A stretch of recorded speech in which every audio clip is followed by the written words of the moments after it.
What is poppin', people? Guess who just remembered that this scene has a date that I have to manually update? It's your boy, KnTElixar.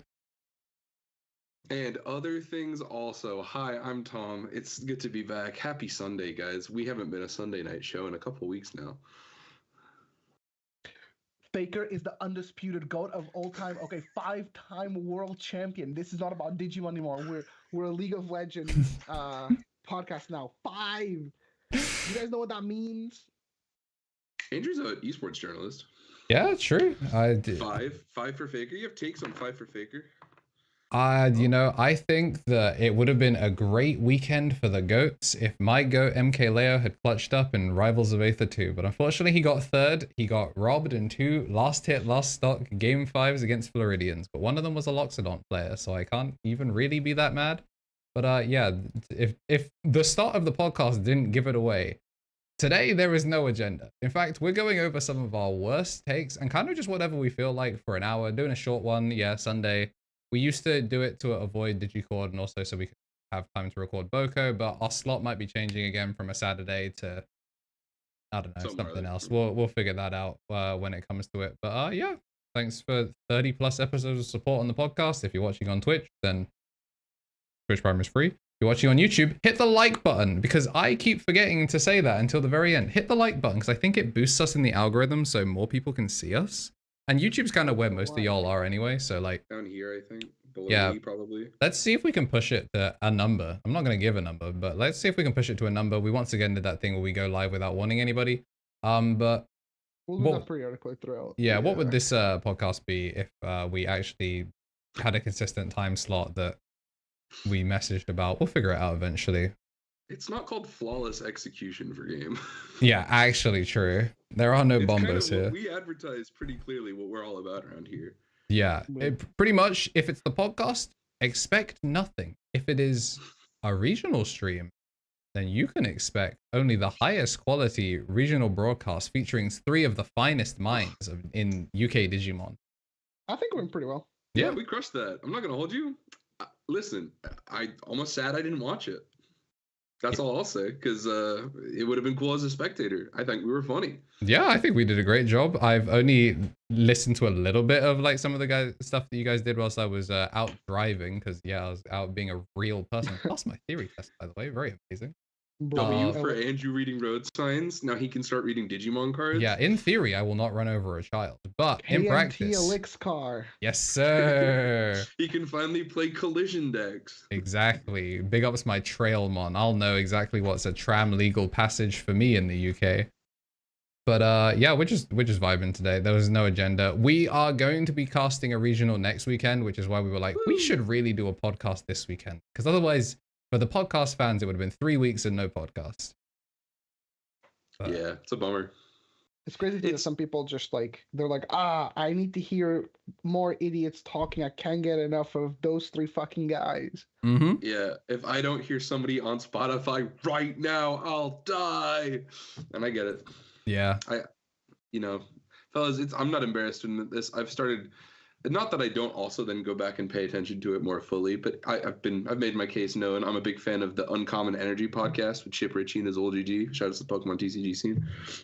And sometimes if I'm just like, I've been working late, been trying to edit a video or whatever, my ass is putting it on. I got this new like sleep mask with headphones in it. I am listening to Azul GG tell me how bad this misplay is live while I go to sleep. So I kind of get you, Spotify homies. I hear you. I'm kind of podcast pelled right now. Yeah, it's pretty sick. Like the girls at my house, they just be like, they'll be like, oh yeah, we're watching something on TV, and they'll both be doing something else. I'm like, how do neither of you just consume podcasts? Like, how is this not like, do you watch podcasts? Nah, I don't get it. It's not for me. I'm like, how? All you do is listen to the voice of someone reacting to content. Like, it's the same thing. But you're supposed to be listening to it as opposed to listening to it because you're not watching it. It's just me. I just watch SSS Sniper Wolf reactions on my downtime. You know, I like really awesome. I like to think that collectively, someone in the 3 of us at any one particular moment occupies a position of Sniper Wolf in the Digimon TCG community. Like, kind of inflammatory, really wrong about a lot of stuff, and pretty dangerous to the overall health of the game. That's just gonna be my thing from now on. I'm just gonna look at a list and go, wow, that's epic. And then that's Yeah. like my whole I like want you to Yeah. know that take that on it. market unfortunately is already cornered. Dang, you're right. Also, What if also, we don't start credit. giving We out don't credit. addresses? Oh boy. It's fun coming So- into these pods with no agenda. Sometimes we do just be yapping. We actually be a Yeah. real podcast for a bit where there's no production, there's no game shows, there's no plan, there's just an hour and time to kill. Some bad takes to put out there. Well, the thing is, I feel like we speak for ourselves with a lot of bad. Like the problem is, it's frustratingly some of us occasionally do something impressive in terms of like, you know, we put on the regional cast last weekend and that went pretty well. Like, you know, the video essays or triumphs of the Digimon TCG space. Like, there's a lot of like actually useful stuff that collectively the three of us have in some part contributed to this game. But also, we're total shitheads. So it's just one of those. Andrew brought it up at the top of this here, fellas, so that we don't belay a fun introduction that we've been doing. We have been busy. It's been quite a busy summer. The joke, I've seen a couple people say it. Yeah, we know we were supposed to book guests in August and then guests in September, and hi, it's November now. But that's because we've been busy. We've had, you know, regionals casting and stuff. Andrew's been working on big secret project that we can't announce or anything yet because it's coming out We've soon. leaked it like 4 times at this point. It doesn't matter. But become an ultimate to get it early. I beg you. Yeah. But you know, things have been busy. We've been doing a lot of stuff. So a lot of the early 2024 Misplay for Game podcast structure has kind of fallen by the wayside. But one of those things that we've discussed is that it's kind of fun to go through some of the crap we were yapping. And we had my dearly departed, no, not that dearly. We had a lot of takes here on the channel when we played Memory Gauge of the Room.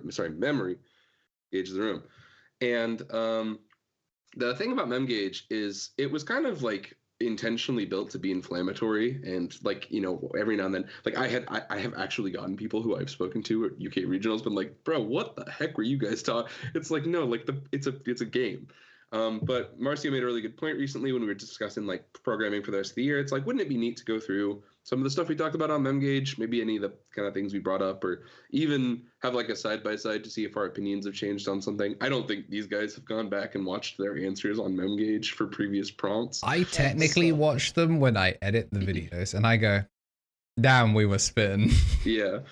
So and I don't even answer the questions. So it Bro, would be cool yeah. to kind of do a little retrospective and see like where we're all kind of at and if things have changed. Some of the things we've said were definitely of their time, and then like, you know, it's been by my rough head count like 5 months since we did an episode of MemGauge. Yeah, it's been a while since we've done the game shows, which is a shame. I want to bring them back, but you know what? Maybe we just need more live viewers, so it'd be like that.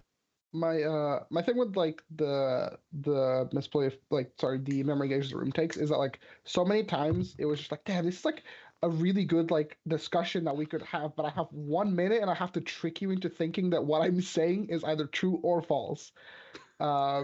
Because I'm playing a game show, so I don't actually get to like. I mean, we still do like a quick summary of, you know, or like a quick recap, or you know, whether we were lying or not, and then like what our actual thoughts was. But like, there were so many questions that it was just like, oh, this is like a really good like discussion topic, and yeah, some of them were more like of their time, but a lot of them, I think we have there was like a few like pretty good like timeless statements that we fun to revisit and just yap. Yeah, I really need to just like, I still have not, I keep saying it all the time, I still do not have a clip button ready for stuff like this, because my YouTube Shorts live would be so much easier, especially now that Twitch clips actually also clip vertical. Like, Misplay of the Game was the easiest clip generator of the world. So is half of this podcast. We really do just be saying stuff and getting into hijinks, more so than we have any right to. We don't script any of our stuff. Like, Tom has a run of show that like occasionally is kept on track. Yeah.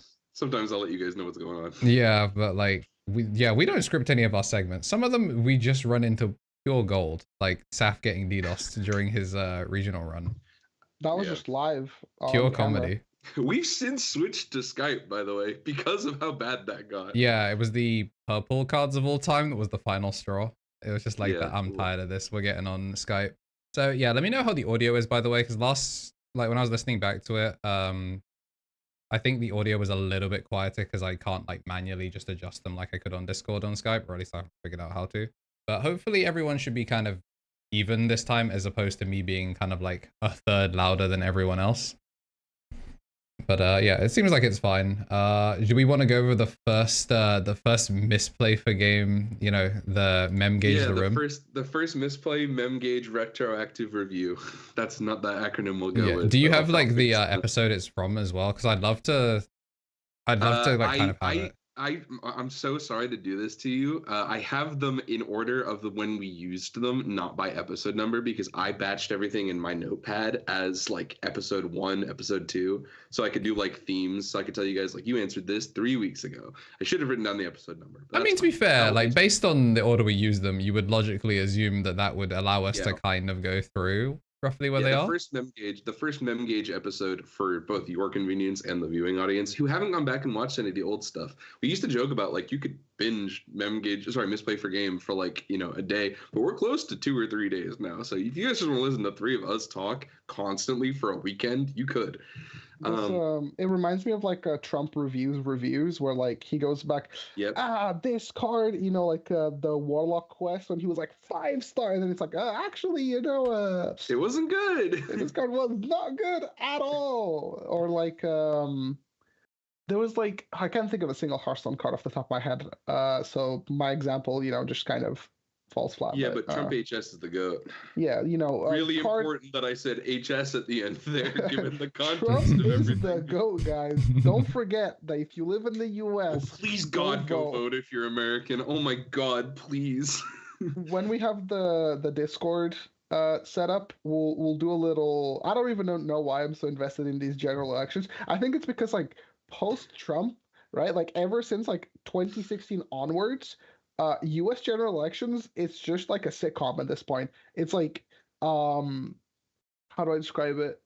It's like content, you know. It's just like which live streamer do you like more, you know? It is kind of actually like getting to spectate a car crash, but like if both cars were carrying thermonuclear warheads, so the fallout will reach us eventually. But for now, we're gonna go, oh, this is a spectacle. And then, I'm in the car, you jackasses. Yeah, it's awful. It sucks for you.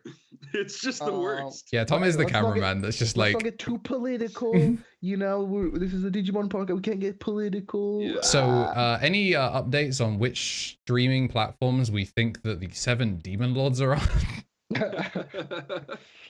Yeah, that was a good bit. Oh, we should have done that as well. Maybe later. What's the streaming platform for like the right-wing goobers? It's like Rumble, right?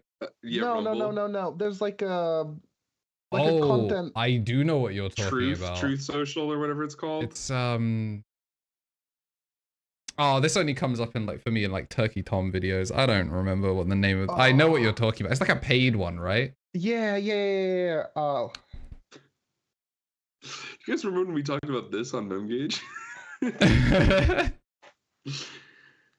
Here, I'll tell you what. You keep looking. We are doing an hour episode this week, gentlemen. So I'm gonna find some prompts and go through it really quickly. I'm gonna present them to you guys in batches of 3, and we will choose these 3 to determine which one we want to talk about again. Does that sound good with you guys? Oh yeah, sorry. I was looking for this fucking thing, and the first thing that I get on Reddit is like as a thread, it's non-woke TV recommendations. Anyway, I feel like if you're playing Digimon, you're definitely a little bit woke. Has Digimon gone woke? As Digimon, they have we have do we have like a colored protag, or like not protag, but like do we have somebody that's like? I mean, they're all like Japanese anyway. No, I mean, season 2, they went on that globetrotting thing. Borscht!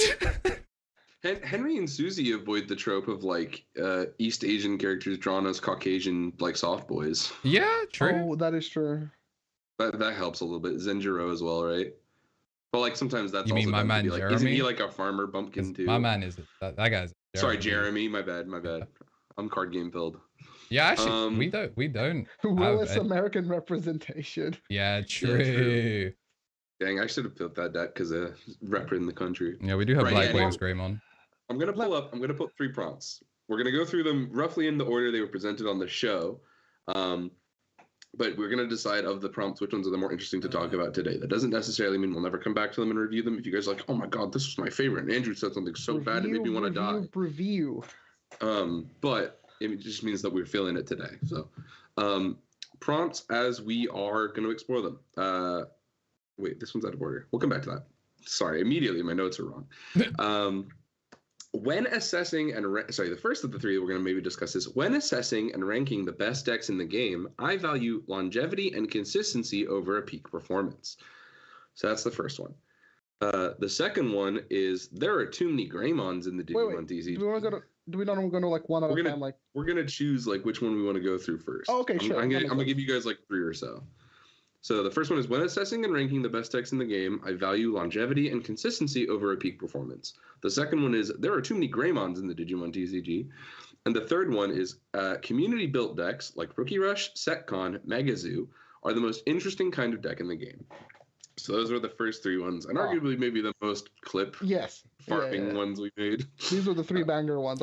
This is before I started to subtitle these in the video to check what the statement was, because I think what would be really interesting is also, I'm just gonna quickly look.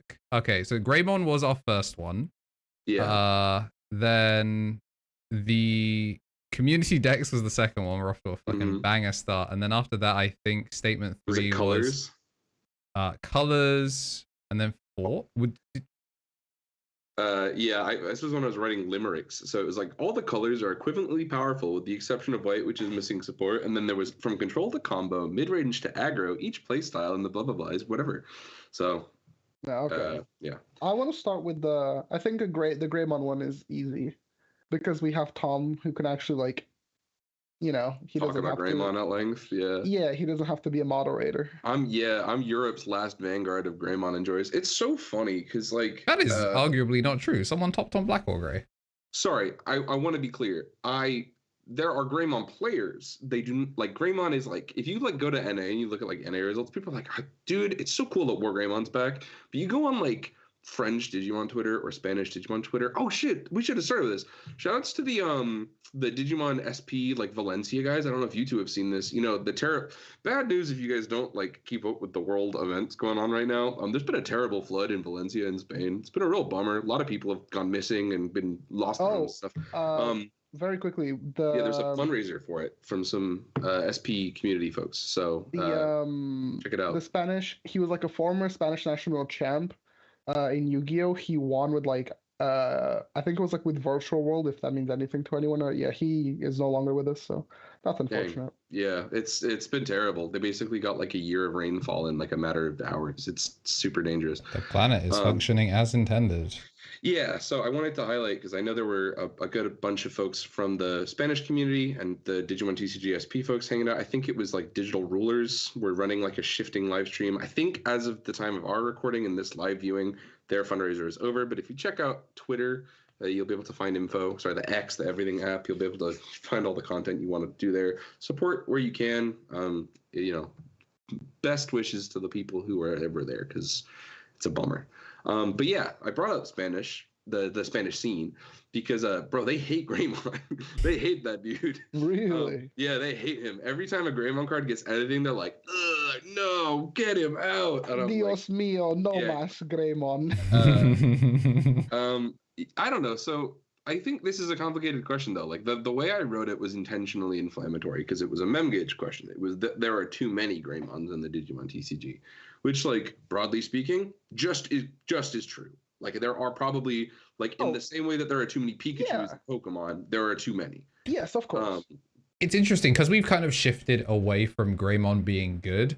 It really does feel like your definition of how there are too many Greymons really depends on there are too many Greymons on the tables around me. Is kind of like how the question kind of like feels. Yeah, that's how it became, right? Yeah, because like right now I'm like, yeah, we could probably do with another good Greymon. Like the Secret Greymon's fantastic. Like and like the Omni Ace deck, like giving us some of the like War Greymons, I think was really cool. But like in terms of just bang for buck, good ass Greymons, you guys are probably due for one, right?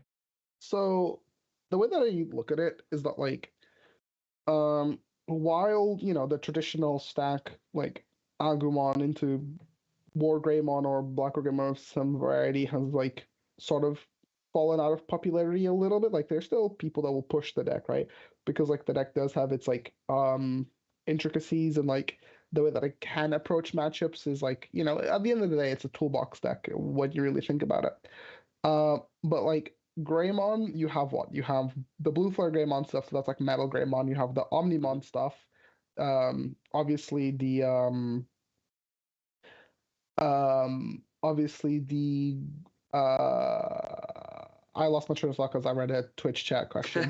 You were Cooked. saying like the different varieties. So it's like Blue Yes, like Flares, like Blue Greymons, Omnimons is like a DNA toolbox. yeah.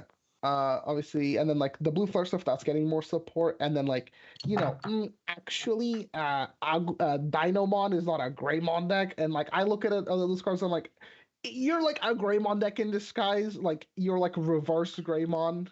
It's like Tyrannomon Greymon is like you're playing Agumon, right? Like Agumon is like This is a take I was not expecting. I'm interested in this. The new but Agumon really does kind of back off his point, though. I kind of get what he's talking about. That card is booty cheeks in a Greymon pile. no, but like what I mean is like if you're a Greymon Andy, you're probably gonna gravitate towards the Dinomon deck because like Yeah, that is because it's a sort of dinosaur. yeah, it's like Yeah, it's aesthetically what you want. yeah. And I guess like Shine has been like the most relevant like Greymon deck. Yeah, Because, like but he's also the least dinosaur. Like, he is Well, Greymon he's a in name reptile. only. yeah, I think it's also that like I think Greymon Andes are different to like Shine Andes. Like the people that play Shine and the people that play Greymon, they're like two different camps of people. Yeah, They're the people not that like want like they really want like a what's it called? Like an adventure. Like that's Yeah, it's like Ty a and War Greymon. it's like the Yeah. Gen 1 equivalent of just like the, are you a Pokemon fan or are you a Gen 1 fan? Like, they fucked it up when they added the dark type in. What were they thinking? Meh. Yeah. Well, no, My but Hypno has counterplay. you're right for sure though, because it's like I think broadly speaking, the difference is like this is maybe not one for one, and I'll probably get roasted for this, but like I think Greymon guys are like fire type starter guys, right? Like it's Charizards and Yeah. Typhlosions, Yeah. and Shine is like Salamence and Dragonite are the coolest, and like Garth, True. you know, it's like I think there's like an aspect to it where it's like they want a like they were pitched to those same like if you think of like 1999's Digimon Adventure, like that's supposed to be it worked on me, right? I was like 4 or 3 when I was watching like Adventure and Tamers reruns and stuff. Like I was like, oh dude, that's a dope dinosaur. So that was me forever.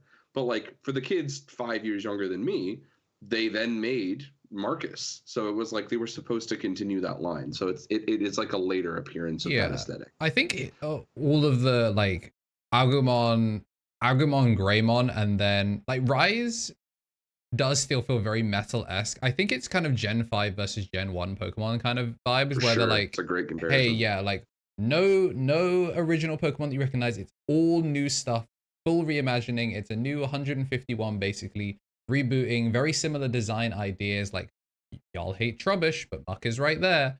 And they're both trash. One They're quite both literally. trash. So like, Actually, Alolan Muck. yeah, so it's like stuff like that where I kind of like feel it's like you can see how they really kept the design aesthetics for like, hey, you like Agumon? He wears clothes now. Hey, it's kind of Greymon. Hey, Greymon with metal. You remember that? That was cool. Okay, yeah, we're gonna try something new. Vibes? Yeah. I think like for playstyle wise, I think like when you compare like I think like Shine and like Stack Greymon, I think those are like the easiest ways to like go about this take. Is that like the people that play Shine, they play Shine because of like the sort of like roleplay element of the deck of like you are hanging out with Marcus punching and stuff, whereas like the people that play like the Tai Agumon deck, it's because they like Tai and Agumon. And so like I feel like those people probably gravitated towards like the Omnimon deck because that's kind of like the next thing, whereas like the Shine players just got to keep playing Shine because the deck got more direct support. But we're gonna have like 2 more Greymon-esque decks like being reintroduced into the format, eventually Blue Flare and the Dinomon stuff. I think it's actually really interesting that the question focuses on Greymon, because if it was Agumon, I think it's a completely different question, or if it's War Greymon is a completely different question, because like Greymon, by being a middle evolution, really doesn't have a huge identity outside of being a piece used for other things. Like Greymon, like Blue Flare Greymon is not the same as Secret Greymon, not the same as the gain of memory if you have an Agumon Greymon. Like Greymon itself doesn't do much. Whereas, and it's like a playstyle thing, like the Greymon stack deck, like Marcio said, it's like, there's not really a playstyle there. It's, I make red thing, I kill you, or I make black or gray and I control the board. Shine, Belligerent, OTK, like they're all different flavors that just say Greymon. Whereas some other decks, like we'll probably go over the Vmon line, they all have a very established similar playstyle where you could gravitate to a Digimon and end up being able to play all the Vmon decks because they all, outside of maybe All Force, have a very like concrete thing. Whereas if you pick a Greymon and it's in a different color, that thing could do anything. And the question becomes really open because Greymon itself, outside of like maybe the DNA Omni, where it's like make Agumon, make War, or like Greymon, make Agumon, War Greymon, Omni. Like Marcia said, like the people who are adventure kids, Tai doesn't do anything. Like Tai is there to make Agumon turn into cooler dinosaur. Whereas Marcus, like the new pro tags, they be scrapping. So like if you like the playstyle of Shine and you're like, oh yeah, roleplay, have Marcus do anything, it made me think back to time like, what does Tai do outside of emotionally develop as a protagonist? That's not a card game mechanic. He kind of like sits there and like supports the Greymon. That's why like I think like the the BT12 tie kind of plays into like the more like that tie and the Omnimon tie, letting like your Greymon like swing is like the ties function more of like as a support card, right? Like it's not the focus. But I think it's also like you made a good comparison with like the Vmons because like for Vmons we have 3 Vmons and we'll probably only have like 3 distinct like Vmon decks, right? We'll have Armor's All Force Imperial, and like yeah, they're all blue ones suspend to an extent, but like the way that they move is like very distinct to each other. Yeah, it's really interesting they never printed us a yellow Vmon for the Goldramon line, because like we have Aero V and that line can end in Goldramon, but we never got a yellow Vmon to like solidify the additional way of playing. Like even Virus. Part of EX3 was that it was based on an old VPET. So like the intended level 3s in that set are Patamon and Agumon. And like broadly speaking, that was then Virus Buster stuff in the first Pendulums. But like it's kind of complicated. I do agree with what you said, like especially what Marcy was talking about, like compared to Vmon, it helps. But I think there's a broader implication to comparing it to Vmon, which is that you have to compare 01 to 02, which is that when you think of what Vmon does throughout the course of Adventure 02, the different parts of that show are like, oh, the first half is the armors and that's their thing. And they basically have a Monster of the Week formula where they go around getting new power-ups as a team. No, that's Power Rangers. Yeah, exactly. But it's also an homage to like that 90s like flavor that Adventure did. So Adventure as a cast, they spend the first 8 episodes, sorry, not the first 8, TK takes a while. The first chunk of the first part of the season basically doing like, I'm gonna fight, like I'll fight Shellmon and I'll evolve to Greymon, and then it'll be like I'll fight Seedramon and I'll evolve to Garurumon. So like they go around in order and they get their moment with their partner and they evolve.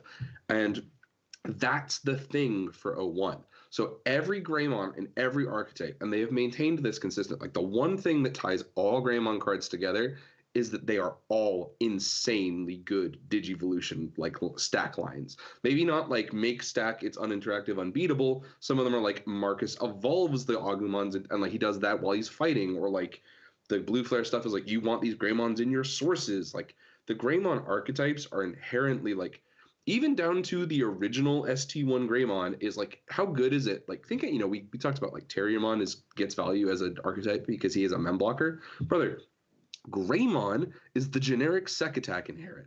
That's not wasted power budget. That's the archetype. So that like this saw play for like a really long time. Still to this day sees some play. Yeah. Fringe crap, but like still to this day. And so like there's components to it where it's like when you think about one, like the story and power fantasy of Digimon Adventure is, brother, they go around, they evolve. Like, so the deck is like, I am evolving my like me and Tai are going to evolve Agumon all the way up. And like, that's the strength of Greymon. And it's true in all of its like colors and iterations. The exception being, up until now, the Tyrannomon stuff, which has not landed. And like, I do think there's some point in differentiating that like the Greymons and like other Agumon generic stuff hasn't really landed anywhere. I would be surprised. I've heard like a couple of people saying like, the funny thing you do with the new Agumon cards is you use Bond Tie to evolve them and have like a level 7 in your Dynamon deck. And I'm like, that's cool. But like, the like actual even that is like, oh, it's like quirky ways to evolve. It's not like the Biomerge kids where they evolve into one thing and like fight together. It's like this is the story of Digimon Adventure, and in Digimon Adventure they evolve to whatever level the monster that they're fighting is, and they power up and they save the day. So I think that also reflects like how towards like the second half it was more like Mad and Tai, which is like warp evolving, right? So we got like more from the like warp tools that like the decks got given to sort of like keep up with the pace, because like realistically like a stack deck that all of its budget is like on its way in Digivolvings, especially now. It's kind of slow, kind of crap. Yeah, it's kind of slow, like just because of how much faster the game is. Like your deck needs to play on like a few axes, and then like aces add things to the mix, and then like defensive lines, which was something that like when we go back and we look at like BT13, right? Like BT13, I think it was like if your deck had a defensive line, it was like a unique thing. Now, if your deck doesn't have like a point of interaction with your opponent, you're either playing a really good aggro deck, or like you need to have an excuse to not have something to do on the opponent's turn, because so much of the game now, like so much of deck's power budget is being able to play like on both players' turns. Yeah, I agreed. It's funny though, right? Because it's like a part of what makes those decks like challenging is the like a complication component of like Greymon. Is like Greymon is not, even in its other iterations, like Omnimon has more things, like you said, like it has things to do on your opponent's turn. You've got Mega Knight, you've got Omnimon Ace, you have a ton of mem stealing stuff from your tie mats and things, or from your mat ties. But like, there's components to it where like all of that's really good and all, but why does this one archetype get so many of them? I mean, to be fair, I think they've also been like somewhat spread out. I think like while yes, BT17 we got Greymon cards for like the Omni deck. For the rest of like up until I think like the next thing in line is like the starter decks, or the new structure starter decks that we're getting, where it takes the approach of like combining like the angel The cards. siblings. Yeah, it's like a siblings like duo deck. But even that's the Evo mechanic, right? Because like Kari shoots Tai and TK shoots Matt, and that's how they warp for the first time. Like that is still the flavor of like exciting, weird ways to Digivolve. By the way, get in on the hype right now. I've been seeing a couple people talk about it, and I didn't want to blow it up until we made like a video talking about it for the Boko. But if they're gonna get revealed sooner rather than later, if y'all don't know and you haven't seen, be a channel member, check out the Champion tiers. You can watch the bonus content early for the VPET reviews that we've been doing. But the Virus Busters, the like most recent of the Digimon Pendulum Color VPET remix, that evolution line, you guys. The level 6s in that archetype are War Greymon, Metal Garurumon, Ophanimon, and Seraphimon. It's the 4 level 6s of the Ishidas and Kimiyas. So I am like flag in ground, ready to get my Hopium up, that those decks are going to be how they introduce the Virus Buster archetype to the game. I think every Digimon in that deck that is TKs and Karis and Mats and Ties are going to be Virus Busters. That's we're gonna have to do that one next, because we're gonna run out of time. Yeah, we kind of ran out of time for Nightmare Soldiers because we didn't do it last week. Nightmare Soldiers looks really fun. The field spells look crazy. Don't talk too much more about those, because that's coming up. That's one of the That's one of our problems. Okay. Speaking of, I had thoughts. I was like, they're not all created equal, but they're very interesting. They're new too. Yeah, what I will say is it was one of the comments that kind of came up about regionals like Ancient Garo over Imperial for consistency. We could probably go on to the consistency one, because I think that one was one of our more divisive ones. And that was one that I was trying to figure out whether like who had to lie and what we said in that one. But I actually don't think that one was episode 1. Can someone if we remember? Oh, fuck's sake, man. There was like a fucking like a mosquito in my room. It was just like, holy shit, dude! I almost got bit. Kill it, bro. Destroy it. If we find a consistency versus high roll, if somebody like, the question was, do you value longevity and consistency over peak performance? Again, I wrote these questions for the people who are like, why did you write this way? It's stupid. I write the questions so that these guys have something to latch onto if they get assigned to lie. So this is almost, I believe this might have been a Jambo episode. I right, this question is specifically designed so that you are supposed to be like, we were talking about the best decks of all time, not the best deck Yeah. in a format. So the question about, like, so we had somebody in chat popping up saying, is Agaru better than Imperial right now because it's more consistent? Maybe there's an answer to results and stuff like that, but the big thing is, it's like, do we treat Mirage better at the time when this was the thing? It was like, was Mirage better than Melga, even though the high roll was worse because it was more consistent? And, now we know Mirage is probably numerically the best blue deck of all time, but it's like, how did we assess something in terms of, like, was it all that or not? Was I wanna was say that, like, BWG the GOAT because it was easy and it didn't break too much? I want to say if my answer, I don't remember if I had to lie or say the truth. Yeah, I'm struggling to find this one. I mean, To actually answer the question, I think consistency and high roll are things you have to make meta reads for. So it depends. yeah, it depends what your tournament is. Are you playing best of 3? Are you playing best of 1? How many rounds are you playing? How long do you need to basically? It's like, how long do you need the high roll to go for, and how many times do you need to high roll? And, like, there's a ratio in there where you're like, okay, I only need to do this 10 times today. Probably need a deck that can just blow somebody out of the water. But it's like, if I'm playing 2 days of event and I need to be on the same 50 card list, it's like, maybe consider something with some stability. So my thing, like, now, this was like a thing that I started to, like, sort of realize that keeps happening to me regardless of what game I'm playing. So I'm terrible at drawing a term that gets thrown around, effectively non-engine, right? Like cards that are like your tech cards or your like consistency cards or whatever. So for example, when I played Levia for Glasgow, I picked Levia partly because it had a very interesting high roll at the time, in my opinion.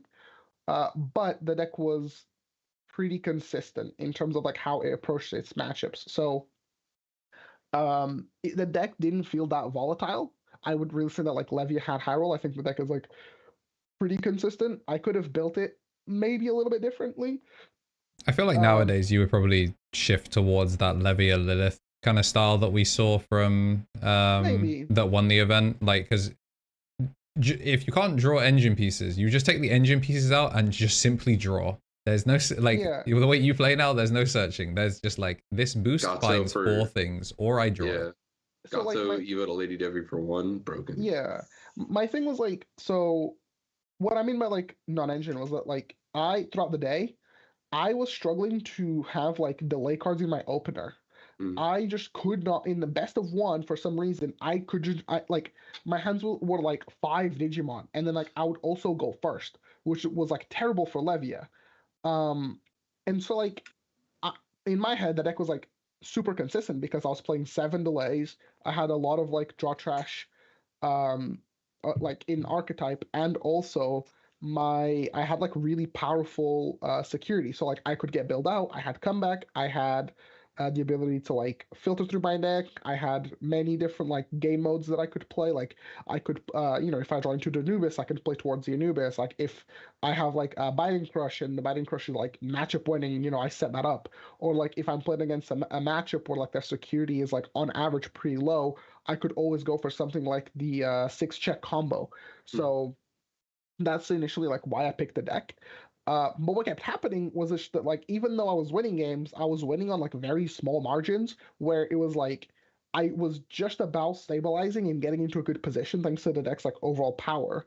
And that was partly to like how consistent the deck was, but it felt like I just wasn't high rolling. And like when I picked the deck was because the deck also had crazy high roll. I think like in best of 3s, I will always pick consistency. I very rarely have reason to pick high roll. When you look at a deck like Takemika, like I would say that Takemika is like the definition of a high roll deck. And people do convert with the deck, but there's a reason why you don't see like Takemika like mass converting. It's because like it's going to be like one person on the day who, like on average, either sure the deck is intricate and has lines and has things that it can do, but let's say like 8 times out of 10, it's that one person did the combo more than everybody else, right? I think like that's a statement that we can all agree with. For sure. I think it's a weakness of both the Fenrir decks when you look at them being like a semi-consistent OTK because they've got like their, 8 AGs now, the things like that. Analog use a crazy card for setting stuff up in trash. They've got Skull Belucci now to kind of fix their lines when they need to. You would expect it to do crazy things, but I think the online regional that we all casted, I think, did a really good job of kind of highlighting the weaknesses of decks that have a linear high roll strategy, whereas decks that have consistent and varied game plans, I think, is what kind of really differentiates the high roll decks from consistency. Because yeah, obviously still high rolling people on Imperial is like, you just sometimes open the nuts and it be like that. But I think the fact that Imperial isn't a yes, it's somewhat linear. It's like, you know, make the fours, make the thing. But like the fact that it can fight for board, it can play defense. If something bad happens to it, it can float under most circumstances. Or if it does fall to some floodgates, but they, you know, that's how they then play around that. They play the Magna to try and be able to bounce things like that as well.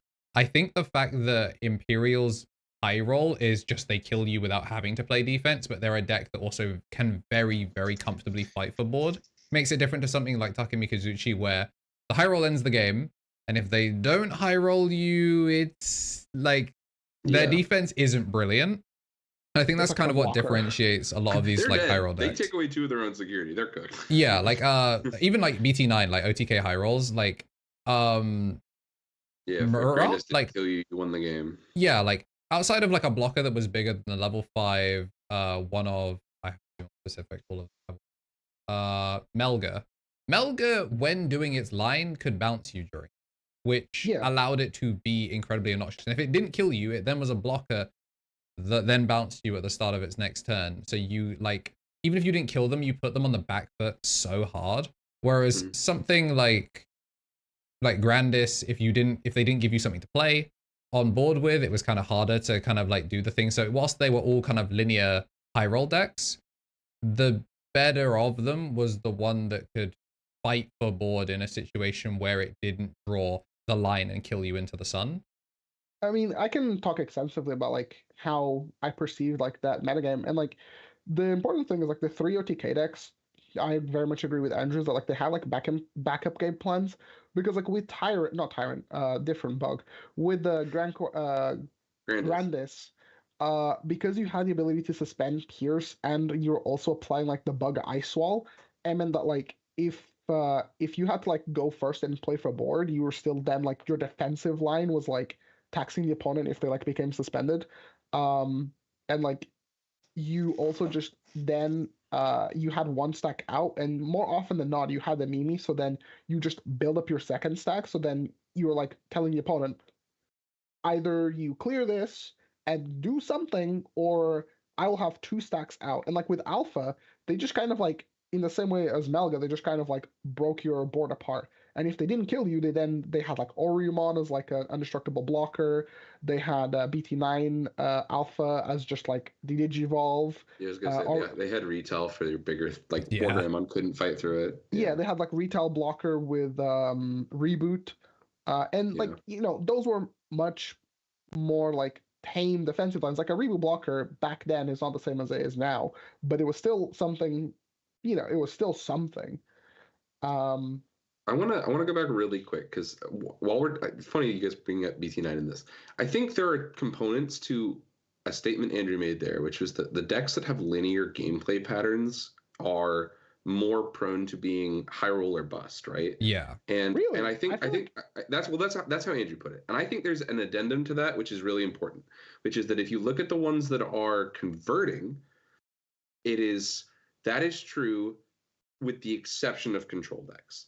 And I think that's because, and like I'm going to put my flag on the ground on this one here. This is a Tom statement. I think that is because for a deck to do well in a game of Digimon in today's environment, it has to have a stack the deck advantage against the risk reward ratio. So it needs to have either a way to cheat its time. So I'll give you an example. The decks that come to mind are Dorgoramon, Leviamon, Mirage, the hybrids like Ancient Grey, Ancient Guru as an example here. I think those are good picks. I think sort of Magnamon, but it's kind of doing its own thing because Towers is like a distinct strategy. I think the thing all of those decks do is they have either like inherent debilitating effects on your opponents, either by floodgates or removal, or they are like resource garnering machines that mean that like they can basically play through like any speed bumps they hit. So like Mirage can be like, I'll make so much memory that whatever I check in security isn't going to kill me. Oh yeah. Leviamon is, I have so much rebuild and my stuff goes back to trash that I'm still threatening. The exception to that are the control decks. So the Demon Lords is huge for this. Maybe Magnamon more broadly in this sense is like it would fit in better here. The like other ones that jump to mind are like Armor Vaccine. Like some of those decks were like the same, where like, you know, you make enough copies of what's it called, Revelation of Light, you kind of win the game. Yep.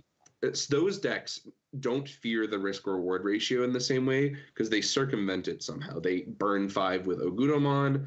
Royal Knights makes an Omnimon and ends the game. Like they aren't afraid of the thing that can like it requires so many factors when it's their turn and they win the game that they are not as like afraid of like getting beaten by a fringe interaction. Like the thing they do is so crippling to your opponent, you usually win the game on the spot. And like what Marcy said when he brought up BT9, is that you mentioned the 3 OTK decks. There is a fourth stepchild. Wargreymon was there. But in a lot of really stupid ways, Wargreymon is like the most future-proofed of those archetypes. Wargreymon X is an all-turns memory floodgate. No one remembers that it does that because it was a bad effect in BT9. But in modern day, but in like modern Digimon design space, Wargreymon X actually represents a pretty powerful combat piece for yellow cards. Like if your opponent takes memory or takes a card out of their security with Patamon, you steal memory. So there were components to these design spaces. It was like back then the idea was like just balls to the wall, I'm gonna OTK you, and like if I die to your security check, you got me, bro, GG's. But like the game doesn't work like that anymore. The mediocre mid-range decks all have to have fallback plans, and they're built because like they're good enough because they have fallback plans. Mm-hmm. And today the decks that go, I don't need a fallback plan, are the control decks because they're so, you know, silent, seen it, dot the I's, like it's finished. So I think there's some variety. So, you know, like Andrew's like, Takamika is cool because like they do it or they don't. That's their game plan. It's like, yeah, they would be the best deck ever in BT9, but today the format is full of like, I got you, bro. Don't do that again. I think like the other thing is speed in Digimon is something that like I mean, you know, obviously as more cards get introduced, the game is going to feel faster. Like we're not going to be evolving into like a BT1 Omnimon in the back like we used to. Oh, no, I'm not in the back, but like, you know, climbing all the way into like a level 7 and like being like your main game plan as like, you know, one of the better decks or straight up like rookie rushing. Yep. And I think like if your deck isn't like particularly fast, it needs to be like kind of versatile. So like I would say that for example, something like Galaxy Toolbox is, I wouldn't say that the deck is like insanely fast. Like you need like a couple of things like set up. Like you guys play the deck like way more than me. But if I had to ask Andrew, it's like the things that you probably want is like the Tamer and then like, you know, a 3/4 plus like NF pieces to start doing like your. You have to spend like a turn or two to like farm for you to be in like the desirable game state, right? Mm-hmm. Yeah, very rarely, like pretty much rookie plus Tamer or rookie plus thing you're gonna bounce with Lunamon was like ideal hand, and inshallah you'll find the rest of it. And that goes more so now that we have more pieces that can search, more in-engine things, or the fact that we have crazy generics now where it's not necessarily about finding, you know, the ideal line, doing the game plan, have Apollo dome them for 15 checks, unsuspend with Diana, make, you know, unaffected level 7. Now it's like, how fast can I get a Mirage on the board that cost me no anything? Yeah. So like, yeah, it's interesting. Consistency obviously I think is a lot more important now. And like, I think having best of one exposure was really interesting to kind of see like the two game plans that people had. You had people that were like, build max consistency, I cannot afford to brick, otherwise my run is over. And then you had people like me trying to ruin the format for as many people as possible. They were just like I just need to be consistent enough to scam you. I don't have to be consistent, nor do I really have to high roll you. I just need to send you the automated text telling you that your winter bill is due and you need to click this link in order to make sure that you don't go cold in the winter.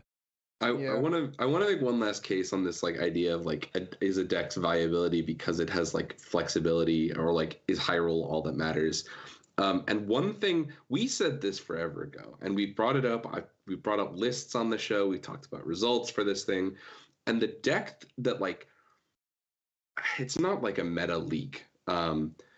But the deck that doesn't make sense that no one cares about is Angels. It completely eludes me that no one talks about the Angels deck. It has great results. Like, strictly speaking, the best yellow deck in the format, with no exceptions. Any other opinion is practically factually wrong. There's almost no excuse. It has won enormous events in the Eastern format. It's converting very well here, and it's flexible, and it has control inevitability, and like if just read Cherubimon. Like I just think it's one of those decks that is like in the omelet-free scramble zone. Like I think once you can scramble back a Patamon and then have it do full combo every turn, just makes that deck even more like insane. Like the pieces we have right now are brilliant, but like being able to make an unaffected Domini every turn is just not normal. Yeah, and I'm not gonna get into this and leak everybody's research and results and stuff. But like if you want to look that hard, you can. We've covered it on Misplay. I can sort of like I think like sorry, can I finish this really quick? Yeah, go ahead. So the thing about this deck is that it is the perfect little BT like 2.0. I need to remember we're in 2.0. It is the perfect 2.0 encapsulation of consistency or high roll, right? Because it is not Patamon, make Rapidmon, option card, make Magnamon. It is not that deck. That deck got hit on the ban list because it was both consistent and a high roll. The thing Angels does is it is almost as good as a high roll when it makes a board that you can't out, but it isn't as quick and it's not killing you immediately. So like the question of like what do you value, what kind of things do you want? Because this is not a bad deck. It does incredibly well in events. Its pacing is really well put, and it has answers to the things that people already have trouble with.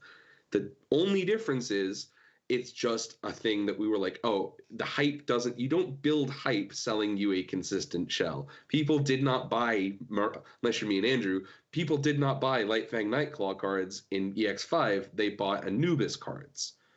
And so like until something becomes explosive and becomes like, whoa, look at the high roll, Digimon players don't care. They don't care about a really good engine and a really good like system to play under. They want to sack you. And so like when you look at like TCG player trends, what's the like listen, I'm gonna play Mill Hybrid, but Mill Hybrid is like, you know, 30 pounds or 30 USD for a copy of Duthmon is psycho. It's not gonna stick, and it's not a 30-pound card. So there are components to this where it's like players need to think about like, why do we only build hype for the high roll stuff? Like, is a sleeper pick that is just incredibly good and consistent something to remember to look at? And you know, I think Angels is that deck right now. I think some of it also just comes down to the top end, because like Digimon players only care about consistency in their 3s, 4s, and 5s. Like, how fast can I draw the thing that scams the game? Like, nice Millenniumon engine. Yeah, you play that Machine Dramon and do the thing. And, you know, if you're really spicy, run Garnet so you can find Deltamon. Or I'm going to be over here with my 4 copies of Dobamon X, 4 copies of Protoform, Lady Debbie X, and I'm going to draw 15 cards and pitch 12 of them this turn, and then I'm going to put the level 7 on top of it. Yep. And that was like, you know, EX5, terrible format. Like the Gabumon engine having a stranglehold on blue and purple was not because, wow, look how cool Anubis was. It was, wow, did you know I can draw half my deck in one combo and you still don't know what deck I'm playing? Isn't that cool? I was rewatching some EX5. You guys remember Gabumon Engine All Force?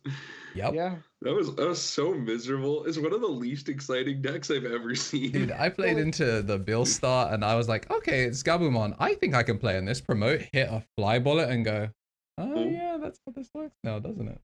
Yeah. What were you gonna say, Marcio? Sorry, I interrupted you about Angels. No, I'm sorry. So like the thing with like Angels, I think is that like Angels is not particularly flashy. Like if you're winning the game on Angels is like on like some like it's like macro decisions, like your stuff went the right way, and like the deck is still like kind of awkward to build. Like it's not a flashy yellow deck. It's a very like stable yellow deck. Like it can play on a couple axes. Like you have like good level 5s to slam for the early game. You have like and immovable towers as a level 6.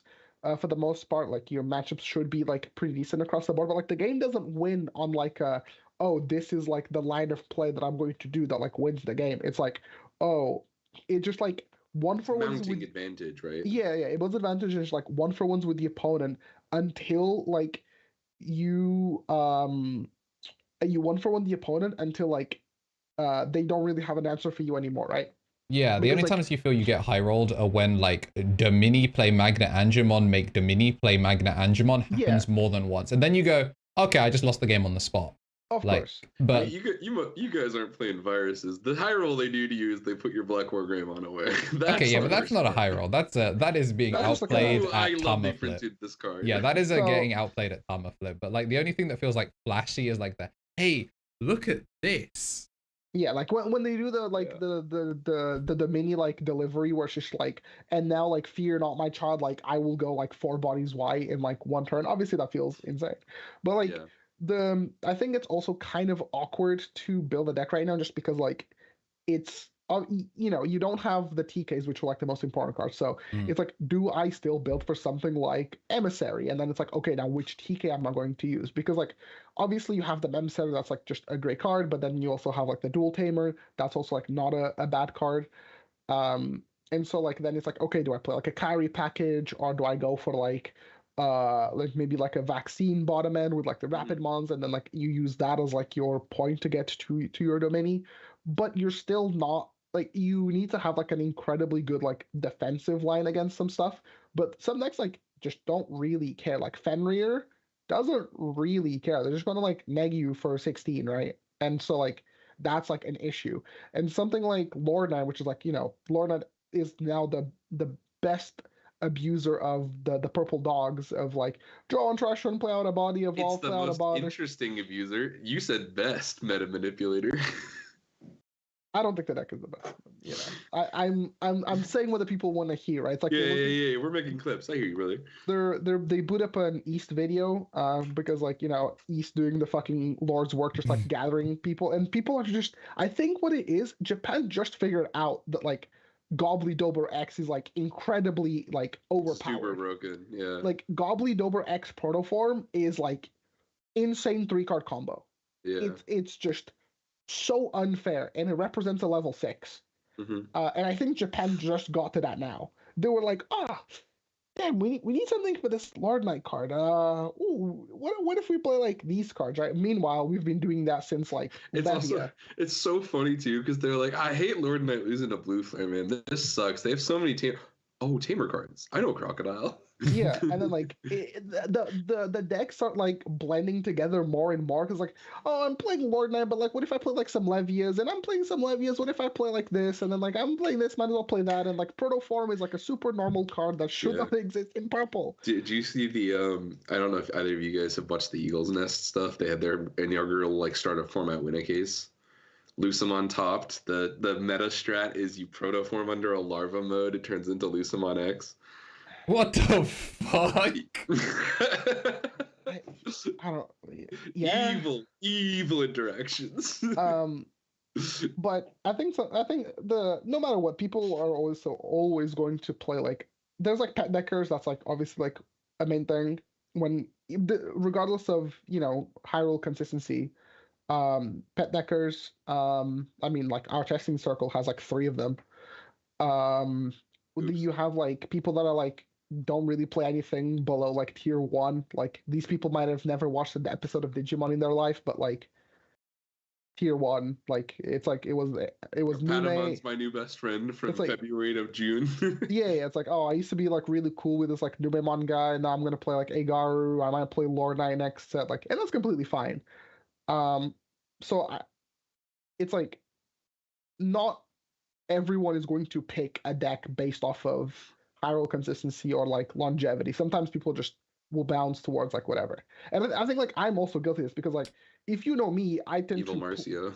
Yeah, I tend to play what I think is the best positioned. Like my picks are always like, oh, I like this because it like has the best matchup spread. I don't usually go for like the best deck. I go for the deck with the best matchup spread. To be fair, you also kind of do your time as like, you've done your time kind of as like a stan of a deck, like one of the driving forces. Like, yes, obviously they were still well positioned, like, you know, Grandis, whatever. You were one of the many bug players. But like Bloom, you guys, like, yes, it was like Usman's like reasoning for like, oh, Bloom's fantastically positioned to something like Hunters and the Tamers decks is a very real reason to like have like really good matchup spreads. But at the end of the day, you were also probably pushing that deck harder than it needed to be pushed, especially after the following formats when like BT13, Belphamon, when you were like, yeah, I'm just gonna fucking fight through the gulag. Like, you could have switched. You could have done that. I could have switched. We're gonna talk about Marcio's stint on Bloom when we get to the prompt that everyone always goes back to me about, which is I know what the best deck of the next format will be. We're gonna talk about that. Was my favorite question because that prompt is like catnip to Digimon players. Like you get into the methodology of like how do you understand like what well, you get into the methodology of like how do you know like what is going to be well positioned, like do you have a like what dominoes are you pushing over to work out the like, because like in hindsight the decks that do the best are not the best deck, and like and I've said this on the show as recently as like the last couple days or last couple episodes, excuse me, like right now, low-key, Leviamon's probably the best deck in the format. But I think if the format goes on for another couple months, I don't think it is. And I think that's because of like everything about the context of the game changes depending on what kind of max decks get played, what kind of interactions are popular. And like the mythical UK Bloomlord 50 card list is like a example of that, where it was a divine moment of meta read. And like stuff like that changes the gameplay of the format. So we'll come back to that. I want to have Marcio talk about Bloom, is what I'm saying. We're gonna get to that. Sure. When we get about, but yeah. Want to make you guys aware it's 6:10, so we want to make some wrapping up, or. Well, I think like I'm down to like one more statement. I think. Yeah, we could probably take it to like 25 past and then call it a night. Still a nice tight 90. All right, fellas. And I got a timeout, Jamie. You know, it'd be like that. Yeah. I'll pull us away from some of the early ones because I don't think we've already we spent a little bit of time talking about different colorable stuff. So, let's see. It's almost like we made good content and then like intentionally made it inflammatory. Oh, okay. Well, it's topical, and this is like a thing we can maybe get out before EX8 releases. One of the things that we I'll just read the prompt. I'm not even gonna let you guys pick. I'm just gonna do this one. So the prompt we looked at here is that keywords, card effects that later become keywords, like BT15 Modimon's Bug Blitz and the keyword Vortex, are underutilized in the TCG, and there are others that would be good fits. I want to bring this up in a couple things here, because if you guys have not kept up with the reveals and stuff, one of the unique, I would say like maybe the most unique deck identity that's been in the game, you guys can call my bullshit on this if you disagree, but I think Royal Base is maybe the most unique gameplay pattern that the card game has had all year, with face-up security. And it's super weird and super quirky, and it does its own thing. And it itself is an effect that has not yet become a keyword, but they just announced that the field VPET decks, the Nature Spirits, Deep Savers, and Nightmare Soldiers, have all just received essentially field spells that are pick up your bottom security, replace it with this card face up. And if this is a thing we're gonna have as like future design space, I want to know like where do we fall on this? So I can. They've also done it with D Reaper in 19 as well. I hear you. It's just like it's not like news, but like D Reaper Zone is there too. Yeah. So my thing with I think it's interesting that they, instead of adding a new thing, so not thing, but like instead of them utilizing like the delay area and using like Digivices or whatever as the next like card type. Yeah, like Digivices or whatever. Which I still think this is great, by the way. This means they're not going to make Atmon a new card, which I'm like. I hate Atmon. I think like eventually we might get like Digivice cards. Like I think it's only natural that like a Bandai will be like, okay, we need to like move the game in the next like thing, right? We're still kind of going through aces, and I think it's interesting that like they trialed the face-up security mechanic with the bugs. With bugs, Royal Base. With Royal Bases. And I don't know if I've said it like on the podcast, but I think Digimon would be way cooler if security was face up. He's just right. Because like face-up security, it makes me fucking like foam out the mouth. Like being able to play around my opponent's like 5 cards that are like their defense, it means that like you play completely differently, right? You're playing like towards what could be their defense, into security, but also like what's on board. Mhm. And I think it's interesting that they were like, okay, we'll make a deck where you're playing a minigame to get a security face up to like buff up your deck. And then I think it's even cooler that the sort of like pile decks, I think, whatever you want to call them, the the Digivice decks, VPET decks or whatever, right? Yeah. The family decks. Yeah, the fields. They were like, okay, we can only buff these. Sorry, we can only print so much text on these cards to like give you things to not make them overtuned. But I think the idea of giving your deck like sort of like a passive buff by utilizing your face-up security is really cool. Now, they're not all made the same. So, some decks like Nature Spirits, I think Alliance suits the deck perfectly. Oh, Yeah. that card is so good. The Nature Spirits one is the Daiken, where the like D-Reaper zone or like NSO one is like your EX4 Susie Henry. You're like, why was this card a tester card? No. The Nature Spirits one is crazy. It's like if you don't have a board, it's damn near an OTK. So the thing is like the implication is that like giving your board Alliance with like some of the new stuff that got released, because like for example, the Hercules gives you power when it becomes suspended, and also like you have like memory effect. It was my one complaint with Hercules, and they fixed it with this card. It was just it's insane. And so like, but then it's like, okay, how do we make this card? Because like if you don't give it anything else, if it's just like 2 memory going to your security to like give you a buff, you can't really like pass on it. And the fact that it's like you're exchanging the top of your security with this means that the bottom of your security. The only one that is the top is D-Reaper Zone, which itself which defends itself. Okay, so it means that one, the opponent is you or the opponent are making an active choice to buff your deck by sacrificing your security, because you're taking what could potentially be a security bomb for a passive effect that is more proactive for you, right? I think that's a huge plus. That's great. Like, the security should be like a timer for the game, not a, oh, I played perfectly, or, I was about to win and then I got sacked because, like, sometimes. I mean, it used to be a case of like the game needed back and forth, or like sometimes the worst player needs to win, and that was fine. But now being like, it's because it's effectively like a delay, right? Or like a training. It's like I'm spending 2 memory to do nothing to progress my game state, and it's just like so good. The Deep Saver one, I don't know why we decided to just give passive jamming to our cards plus on field. It's on field as well, right? Yeah, dude. It's if you've got a memory, they can't die in combat. So they can only be removed through like effect. Yeah. Which is cool, Or state check, to be fair. Or state check. Yeah. I'll let you guys take over from here. It's one of those ones that's really interesting because the fact that it locks you into an archetype is a really great way, because like we kind of talked about it with the Nature Spirits ones, where it's like some of these cards are, fantastic. Some of these cards, they're trying to make them playable in their old archetypes, but then also play to Nature Spirits, which sometimes kind of gives you like a mid card, like the Metal Edamon's a great example of being. Dude, the Metal Edamon is good because of this new card. It is crazy. That's what I'm saying. Like the card that when it was printed, we're like, well, this wouldn't, like, maybe it'll see play in Nature Spirits because those cards are not great. Yeah. It won't see play in Metal Edamon. But now that they're making the cards kind of like the wafer in your Neapolitan like little ice cream bar, and they're just like no flavor, no nothing. And then they're like, yo, this is what you came here for. And it's the spell card, but you can no longer flex out. Like with D-Reapers, it's like, hey, pick the field spell or Shoto. Which one is more important to your deck? And then like in theory, like you said, like the Herc was missing something that you really, really wanted to try and make sure it wasn't crazy overtuned in Tyrant.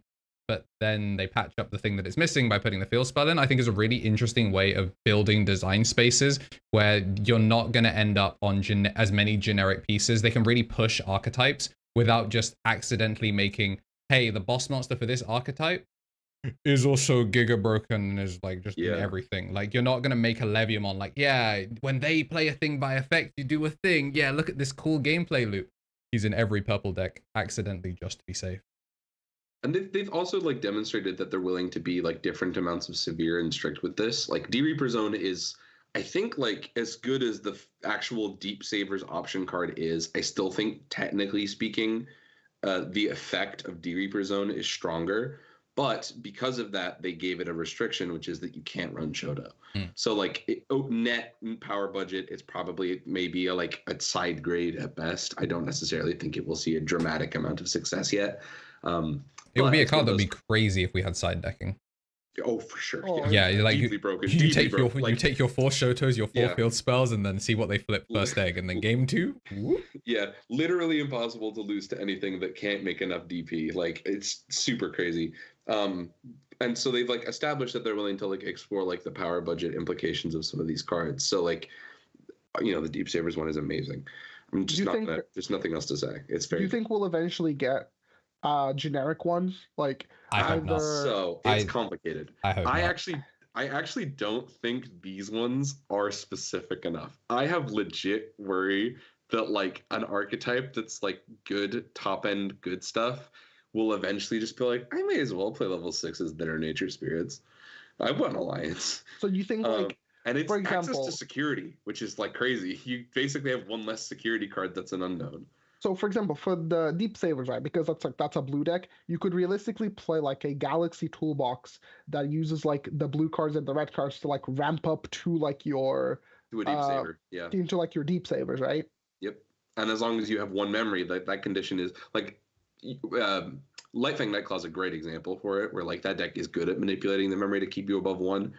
But like there's components to it where like, you know, I'm trying to think of like as an airtight as example as that, but like plants, right? Like plants can make a ton of like level 4 or 5 DNA-able piles that you can use to make some of these like these like nature spirit DNA cards. Will we then use nature spirits as a top end for like green go wide? It remains to be seen. It depends what tools they give it. But like they are printing like package support for archetypes that mean that like you don't necessarily have to print the most broken. Like it's like building backwards from what happens to Lightfang Nightclaw, where like that deck is no longer. I used to say it was red and blue good stuff. Like I love me some Hino top end in that deck. It's really fun to play it, but like you're kind of trolling if you're not playing Hexablow, Mirage, Ryugumon. Like, Yeah, those cards are it's blue good stuff. Yeah, the thing Ryugumon added to that deck basically absolves you of the need for anything that used to help Mirage and Hexablow. So in doing that, the deck kind of got built backwards, where it was like an engine and then you just steal the 6s.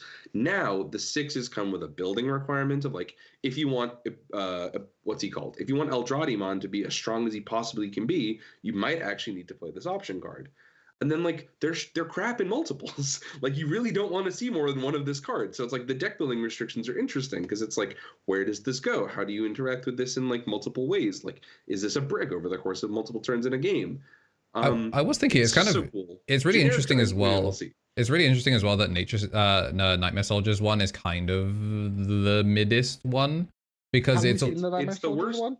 It's Scapegoat for Nature's. Yeah, it's Scapegoat, which is still cool. Which is tight with Bolt Boutmon. That's great. Like, that's a good effect. Yeah, it's still really good, and like Decoy is ass. So like having Scapegoat, basically putting Decoy on everybody on the board and having control over what gets deleted is cool. But I think it not being as like turbo crazy as can't be deleted in battle or, you know, alliance, like it's a defensive tool. I think the fact that purple inherently won't care about being kind of greedy with its ratios, because you'll if you drew your if you drew your second field spell, them out to the bin it goes. I think that's really interesting. And I'm really scared for Virus Busters because like the whole point is like, yeah, eventually you're gonna hit that security. Brother. But what about when the Virus Busters go? But what if you were one step further away from my field spell? Yeah.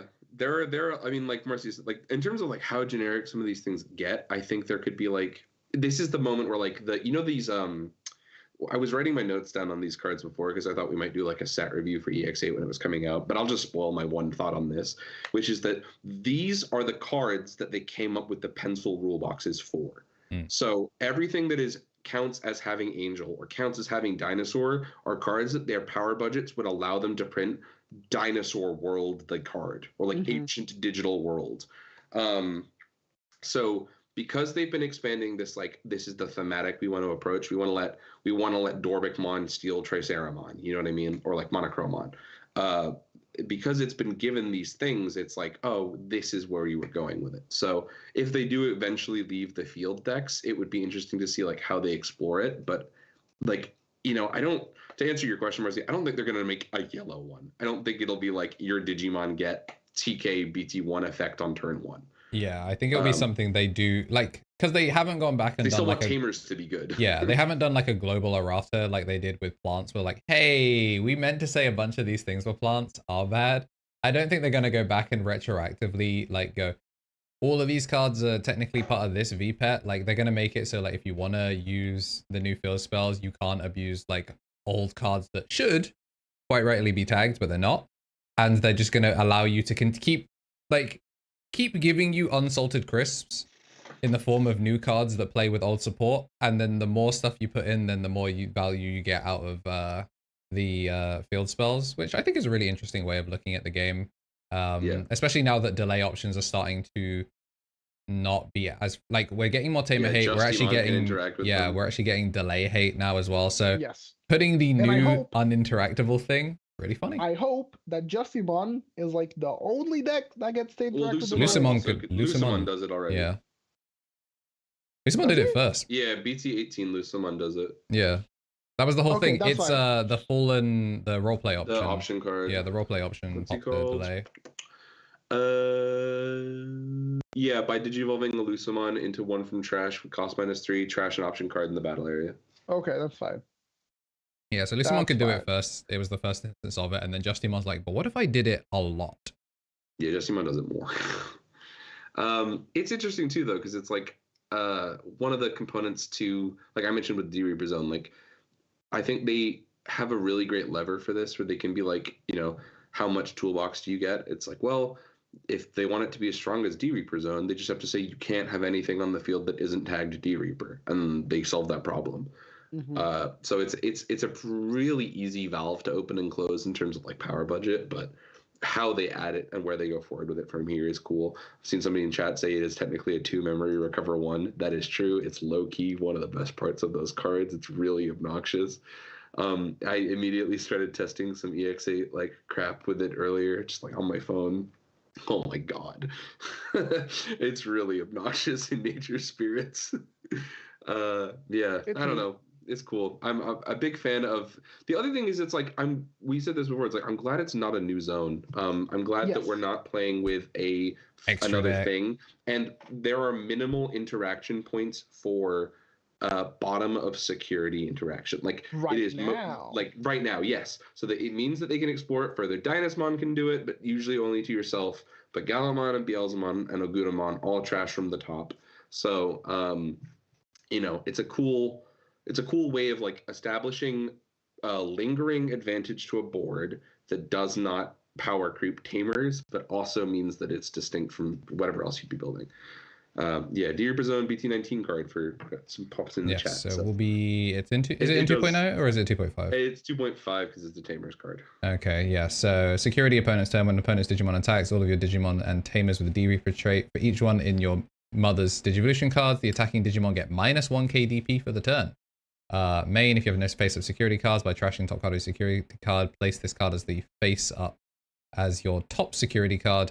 For the others, it's putting them in the bottom to get a hold of them. And then, security is play a D-Reaper for equal cost or lower than one of the number of Digivolution cards in your mother sources. So, yeah, this is kind of the new identity. It's really impressive how they continue to refuse to make new, they're like, Digimon has the established zones and we're building in those constraints. I think it is really, really interesting that they have just refused to like kind of give up the sanctity there. They are like, no, this is how our game works and we'll abuse it to every single bit that we can with like new stipulations, but you're never like your paper playmat that you get in a starter deck with the zones on it is never going to become obsolete because they've printed a new thing that you just don't know is in the game because you bought an old starter deck. Yeah. I don't necessarily. So originally we brought this one up because we were talking about like effects that become keyword effects. I don't think they'll make security field spell a keyword. I think security face up effect, the same way Royal Base does it, is the perfect way to do it. It's fine. Yeah.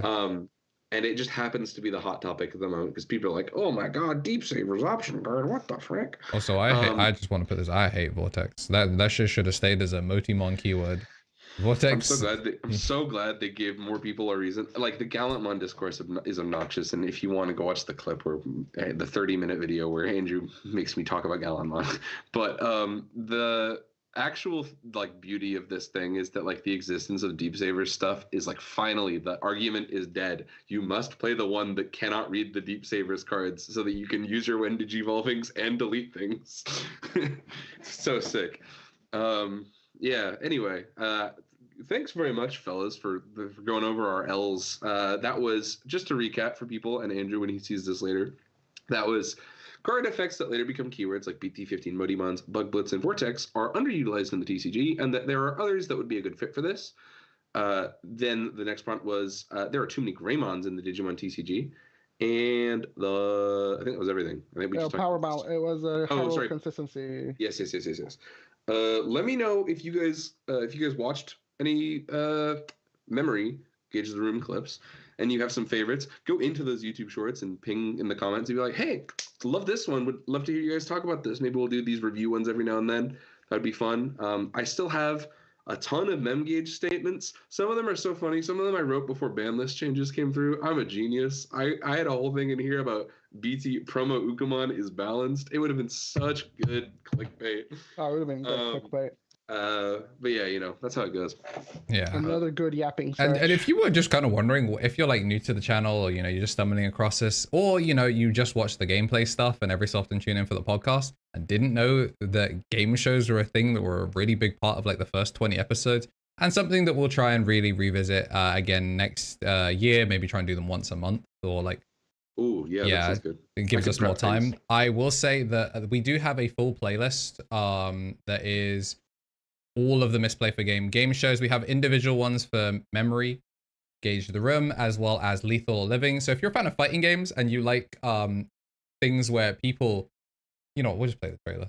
The trailer kind of goes over it. Sick of it, dude. Let me tell you. It's a little bit of a game. We got a little bit of a game. Will it kill? And you've got to figure out whether this person's about to get just murdered into the sun.